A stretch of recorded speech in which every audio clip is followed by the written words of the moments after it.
Assalamu alaikum everyone. I hope you all are happy and healthy. So today we will discuss about the perfect tenses.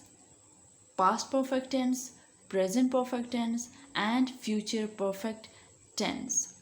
पिछले lessons में हमने पढ़ा था present simple, past simple and future simple. After that present progressive और continuous, past progressive and future progressive.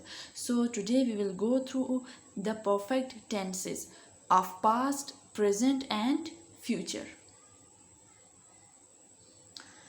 So यहाँ पे उर्दू में इनकी पहचान भी है, इसकी जो स्ट्रक्चर है सेंटेंस का वो कैसे होगा ये भी बताया गया है. आपने इस टेबल को गौर से पहले देखना है. प्रेजेंट परफेक्ट टेंस की उर्दू वाली पहचान है जिसके आखिर में वो चुका है, चुकी है, चुके हैं आते हैं. और सेंटेंस स्ट्रक्चर इसका है सब्जेक्ट प्लस हैज़ और हैव प्लस वर्ब की थर्ड फॉर्म. हैज़ आप सिंगुलर के साथ यूज़ करते हैं, हैव आप प्लूरल के साथ यूज़ करते हैं.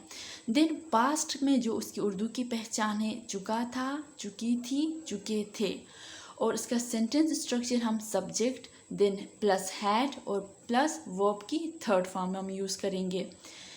और फ्यूचर में इसकी उर्दू वाली पहचान है, उर्दू सेंटेंसेस में इसके आखिर में आता है चुका होगा, चुकी होगी, चुके होंगे. और इसका सेंटेंस स्ट्रक्चर है subject plus shall, will plus have plus verb की थर्ड फॉर्म. सो तीनों परफेक्ट टेंसेस में हमारे पास जो कॉमन चीज़ है वो है वर्ब की थर्ड फॉर्म. तीनों जो परफेक्ट टेंसेस हमारे पास है उसमें हमेशा तीनों में वर्ब की थर्ड फॉर्म ही यूज़ होती है. अब ज़रा एग्जांपल्स देखते हैं. आई हैव गॉन होम, तो यहाँ पे गॉन जो है हमारे पास वर्ब की थर्ड फॉर्म है. गो फर्स्ट, वेंट सेकेंड, और past part second form and gone third form of the verb. I had gone, I have gone home, it's about present. present में आपने have यूज़ किया. I had gone home, subject I आपके पास है, had आपके पास जो आपकी helping verb है, gone आपकी main verb है, verb की third form. Then future में इसका क्या होगा? I will have gone home before he comes. अब चुका होगा, चुकी होगी, चुके होंगे, इसके उर्दू के जो आपके पास फॉर्म्स हैं. लेकिन ये जो प्रेजेंट परफेक्ट टेंस है जो द फ्यूचर परफेक्ट टेंस, ये उन कामों के लिए शुरू होता है जो दूसरे एक्शन के शुरू होने से पहले कंप्लीट हो चुके होते हैं. कि आइंदा जो एक्शन आने वाला है उस एक्शन के आने से पहले जो प्रीवियस एक्शन कंप्लीट ऑलरेडी हो चुका होता है, वो काम हो चुका होता है. तो फ्यूचर परफेक्ट टेंस हमेशा दो एक्शन इसमें आएंगे, दो एक्शंस का जिक्र होगा, इसमें एक एक्शन का जिक्र नहीं होता. I will have gone home, मैं घर जा चुका होऊंगा.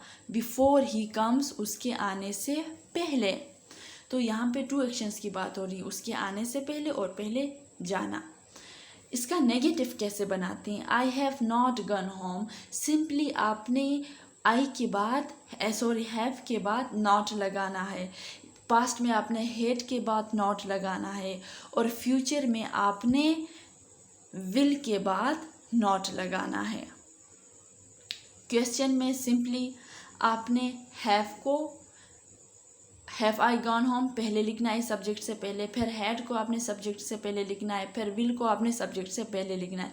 ये सारा क्वेश्चन सेंटेंसेस का वही प्रोसीजर है जो हमने प्रीवियस टू टेंसेस में डिटेल में किया है. Now they have eaten the meal, they had eaten the meal, they will have eaten the meal before sunset. यहाँ पे फिर दो एक्शंस का जिक्र है जो मैंने आपको समझाया कि क्यों है. देन इसका नेगेटिव का वही फिर प्रोसीजर है, चलिए इसको रीड करते हैं. they have not eaten the meal, they had not eaten the meal, they will not have eaten the meal before sunset.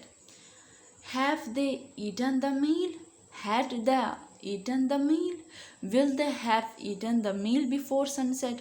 So it was all about the perfect tenses of past, present and future. Simply इसको मैंने अलग अलग इसलिए नहीं किया कि पहले अगर हम पास्ट को करते फिर प्रेजेंट को फिर फ्यूचर को तो अक्सर गड़बड़ हो जाती है सेंटेंसेस में। तो सिंपली जो पास्ट परफेक्ट भी आपके सामने है, फ्यूचर परफेक्ट भी आपके सामने है, प्रेजेंट परफेक्ट भी आपके सामने है, तो आप इसको डायरेक्टली कंपेयर कर सकते हैं। यहाँ पे हैव है, हैव का पास्ट हैड है जो कि पास्ट हो गया, तो फ्यूचर में आप हमेशा विल या शल यूज़ करते हैं। बाकी हैव गॉन है या फिर हैड गॉन है या फिर कोई भी ऐसा वर्ड है, हैड बीन है, हैज़ बीन है, हैव बीन है, तो ये आपको सेंटेंस के हिसाब से बताए जाते हैं, आपने ये लगाना है। तो मेन चीज़ें यही थी जो मैंने बताया। नेक्स्ट सेंटेंसेस देखते हैं पास्ट, प्रेजेंट एंड फ्यूचर का। यहाँ पे भी आपके पास पॉजिटिव, नेगेटिव और इंट्रोगेटिव सेंटेंसेस है। She has gone home, she had gone home, she shall have gone before he comes. She has not gone home, she had not gone, she shall not have gone before he comes. So he has इसको छोड़े, इसको आप खुद पढ़े interrogative को। अब फिर positive pay आए, it has gone, it had gone, it will have gone before he comes. तो ये सारे आपके पास परफेक्ट टेंसेस हैं जो कि फ्यूचर प्रेजेंट का भी आपके पास है, पास्ट का भी आपके पास है, फ्यूचर का भी आपके पास। यहाँ सिंपली जो सेंटेंसेस जो मैंने एक ही सेंटेंस को चेंज किया है, मतलब इसके अंदर जो चेंजेस की ज़रूरत थी वही किया है। Like it had gone home या यही मतलब she has gone home, gone home he use किया है जस्ट बिकॉज आपको इजीली इसकी समझ आ जाए। इसके बगैर आप लोग दूसरे सेंटेंसेस में भी इस टेंस को यूज़ कर सकते हैं, अपने लिए सेंटेंसेस बना सकते हैं, क्योंकि जब आप सेंटेंसेस बनाएंगे आपको इजीली इसकी समझ आएगी। और जब सेंटेंसेस बनाए तो मस्ट यूज़ दो sentences in your day to day language. Daily life पे जब आप बोलते हैं तो स्पोकन में उसको ले आए। जब आप सेंटेंसेस को स्पोकन पे ले आएंगे तो डेफिनेटली आपको टेंस यूं याद हो जाएगा। आपको टेंस को रटने की ज़रूरत नहीं है कि पास्ट में ये था, फ्यूचर में ये होगा और प्रेजेंट ये है, तो उसको ऐसे रटने की ज़रूरत नहीं पड़ेगी जब आप सेंटेंसेस को स्पोकन में ले आएंगे। क्योंकि जब आप बोलते हैं फिर आप उसको नहीं बोलते जब आपकी प्रैक्टिस होती है। वैसे हम टेंसेस पढ़ते रहते हैं, बचपन से ही पढ़ते आ रहे हैं, लेकिन हमारे मग़ज़ में, दिमाग में नहीं बैठते। तो होता क्या है, वजह यही है क्योंकि हम उनको यूज़ नहीं करते अपने लैंग्वेज में। जब हम बोलते हैं तो जाहिर है कोई ना कोई टेंस तो हम यूज़ कर रहे हैं ना, क्या हम पास्ट कर रहे हैं, प्रेजेंट कर रहे हैं या फ्यूचर कर रहे हैं, तो हमने उसको आइडेंटिफाई करना है कि मैंने ये हेल्पिंग वर्ब यूज़ की, मैंने वर्ब की ये फॉर्म यूज़ की है, तो इट मीन्स ये फ़लाना टेंस है। तो आपने उस हिसाब से ख़ुद को जज करना है, इसको स्पोकन में ले आना है। Thank you so much for watching. इसकी आप लोग अपने साथ चार्ट वगैरह बनाएं, कुछ भी बनाएं, लेकिन इसको याद करें। Thank you so much. अल्लाह हाफिज़।